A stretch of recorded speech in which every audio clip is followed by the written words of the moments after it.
Alright, so pag-usapan natin ngayon, bakit nga ba hindi ako nagsisave ng pera ngayong pandemic? Okay? So, let's go!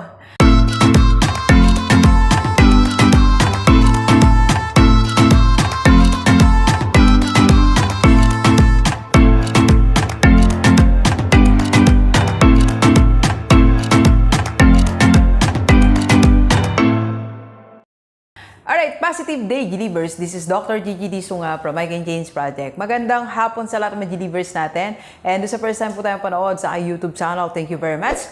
Please subscribe, click mo na po yan, Doc Gigi Sunga. And sa lahat ng gustong magpa-coach kay Doc, or if you want to start, advertise, or improve your business, and you want to avail sa aming digital office space dito sa aming office para makita buong mundo, buong Pilipinas ang iyong negosyo, just PM me sa aking personal FB. And if you want to franchise ng Rockstar Lechon Manok, PM lang is the key. Alright? Okay, so ngayon pag-usapan natin ang tungkol sa pag-ipon. Alam niyo, nung pang unang-una pa lang ako nagvo-vlog, di ba sinasabi ko na sa inyo, I don't save much. So, hindi ako masyado dun sa, saving lista-lista. Hindi tayo masyado. Unang-una, hindi tayo naturuan nun. So, nag-advise ako ng ibang mga bagay na makakatulong sa atin. Of course, ang lagi ko nang din sinasabi, kung makakapag-save ka, humanap ka na ng investment na idiretso mo na siya, di ba? So kaya una kong advice, dun sa mga una kong vlogs, kung babalikan nyo po yon, ang sinasabi ko, for example, you will be saving money ng 500 a month. So, yung 500 a month na yon, pwede ka naman nang mag-invest, pwede kang magpunta sa MP2, pwede kang every other month, ipunin yung 500, 1,000, punta ka sa co-op. Ngayon nga, pwede ka na sa GCash, di ba? By the way, i-discuss natin minsan yon yung sa GCash. So, diretso ka na doon. Para at the same time, nakakaipon ka ng true investment na kumikita ng pera mo. At hindi mo pa siya makukuha every now and then, may pambili ng ganito. Di ba, very tempting yun. Alam mo, meron kang pera sa wallet, meron kang pera sa parador. Di ba, marami laman ATM mo. Very tempting na mag-withdraw tayo. Alright? So, ngayon, Doc, ngayong pandemic, ba't hindi ka pa rin nagsisave? Alright? So, hindi ako nagsisave ngayong pandemic because of this three things. Alright? So, unang-una, kasi meron na tayong sinimulan. Okay? Meron tayong sinimulan na envelope system. Ipinakita ko na yan before sa aking vlog, di ba? So, nandyan ang link sa taas. Okay? So, ngayon, ipapakita ko sa inyo, ito na yung establish ko instead of saving money. Right? Doc, paano ba? Ito na, oh. Nakita nyo, madumi-dumi na sila. So, pakita ko ulit, review ko doon sa mga hindi nakapanood ng dati kong vlog. So, I have 5% for my family. Ilang months na ba ako na ganito, sir? 2 months pa lang naman, di ba? So, ito siya. Naubos din ng family ko. Hindi. Joke lang. I love my family. Sila nga nagbibigay ng pera sa akin ngayon. For 5% for others. 10% for shopping. Tinan nga natin. So, ito medyo madami-dami kasi hindi tayo nakapag-shopping. At alam nyo ba na hindi ako marunong mag-online? Hindi ako marunong bumili.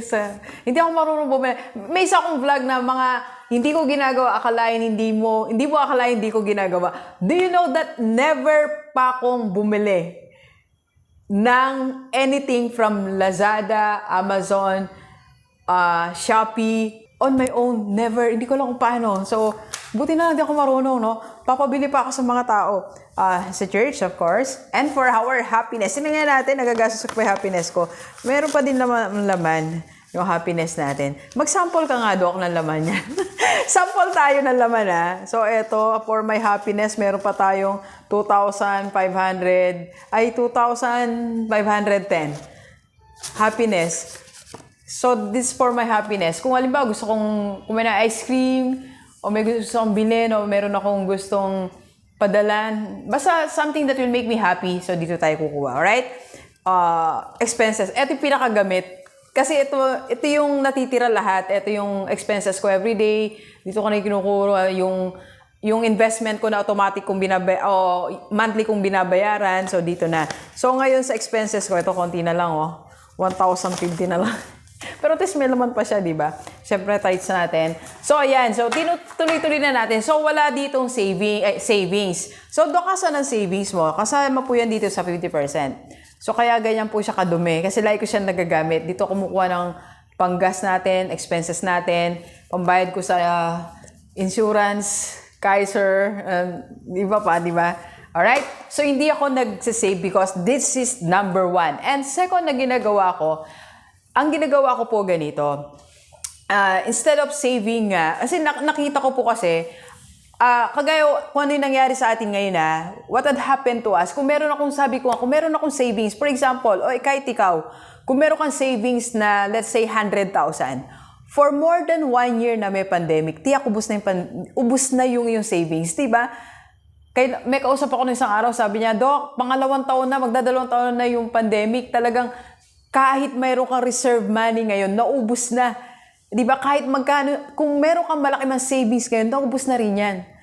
So, na-realize ko, hindi dapat tayo mag-focus lang sa savings. Pwede naman. Ito, ano ko lang to po prinsipyo ko lang. Okay? If you are doing your savings, it's doing well, fine. Ituloy po natin yan. Congratulations kasi you have the discipline and the willpower to do that every payday. So, congrats po. Tuloy lang po natin yan. Okay? So, ito naman sarili ko lang pananaw. Alright? So, instead of saving money, kasi nga hindi niya rin naman masustain ang needs natin ng matagalan, I'm starting to build a business source. Right? So, instead of doing that, ngayon nagbibuild ako ng source. So, Doc, ano ang source mo? Business natin. So, right now, yung ongoing business natin, RTV, RSU, and aside from Rockstar Holding Corporation, Rockstar Beauty, aside from that, so, dito yung mga nauna pa natin mga business na ngayon, ginagawa natin. So, I'm busy doing these things. Alright? And I'm also busy doing other businesses outside this. Okay? Kasi naniniwala ako, pag nagtagumpay po to, lahat na itong mga negosyo na to, okay? Pag nagtagumpay po yan, eto na yung magbibigay sa akin ng source kahit na ilang mag-extend si pandemic, hopefully wag naman na sana, or kung maulit. Alright? So, yun po ang gusto kong isuggest sa inyo ngayon. So, kung meron kang pera, like for example, may natitira ka, may sobra ka, like for example, 5,000 a month, nasa-save mo siya ngayon, or naiiwan siya, siya yung natitira ngayon every payday mo. So, yung 5,000 na yun, pag-isipan mo kung paano ka makapag-start ng negosyo mo, kahit maliit lang, kahit home base. Marami na ako pong na-vlog na nagsimula sa bahay lang. Like yung pagiging plantito-plantita. So, meron akong interview si Sir Justin, Sir Justin Payumo. So, nagsimula lang yon sa kanyang garden lang. So, hanggang ngayon, negosyo niya na. So, yung 5,000, isang buwan, dalawa, siguro 3 buwan, pag-ipunan mo, meron kang 15,000. Yung 15,000 mo na yan, simulan mo sa bahay, home base. Ano yung pwede mong bilhin tapos ibenta mo? Anong pwede mong gawin tapos ibenta mo? Kasi yung 15,000 na yon, nandyan lang. Di ba? Hindi gumagalaw, hindi kumikita. Hindi kanya mabibigyan. One time mo lang gastusin yun, wala na. Pero kung nag-start ka ng negosyo mo, unti-unti, nag-grow siya, in 1 year, 2 years, 3 years, kaya kanyang bigyan ng certain amount that can help you survive. Okay? So, yun po ang gusto ko lang isuggest. Okay? At yun ang pinagkakaabalahan ngayon ni Doc. Okay? Itong mga negosyo natin. Rockstar Holding, RTV, and my personal businesses po. Okay? Doon tayo busy. Alright? And third, bakit hindi ako nag-iipon ngayon? Yun nga po. So, ngayong pandemic. So, aside from that, so, meron din kasi tayo ngayong binibuild na team. I'm starting to build my team. So, meron akong team na binubuo. Alam niyo naman po yan, IMG Rockstar Team. So, ito po yung team ko na inaayos ko, tinetrain ko yung mga leaders, kasama nila ako, nagtitraining kami, tapos, nag-strategize kami. Kasi ako, nung pong, like ko naman sinasabi, na simula po nung pandemic, si IMG po talaga nagbigay sa akin ng source of income talaga. Napaka-solid, napaka-consistent, napaka-tapat, ang ganda ng system. So, ginagawa ko, kinukuha ko na lang ngayon. Tina-transfer ko na lang sa bank account ko, sa aking portal, para po siyang website. May kanya-kanya po tayong website pag na-member ka sa IMG or portal. So, magagalaw mo yun. Bala ka, gusto mong mag-invest, gusto mong mag-withdraw, gusto mong i-transfer sa bank account mo yung pera mo, pwedeng-pwede. You don't need to go to the main office. Right? So, yun po ang nagbigay sa akin ng strong source of income. So, na-realize ko lang, eto na siya eh. Okay? So, ito na yung siguro gift sa akin ni Lord na pwedeng mabigay sa akin ng long-term income na pwede ko rin i-share sa ibang tao. Okay? So if you want to join IMG, message lang po kayo sa akin para samahan nyo ako na magkaroon tayo ng steady source of income, pandemic-proof talaga. Nung nag-pandemic, mas dumami po talaga yung natulungan natin and mas lumaki yung income natin. Okay?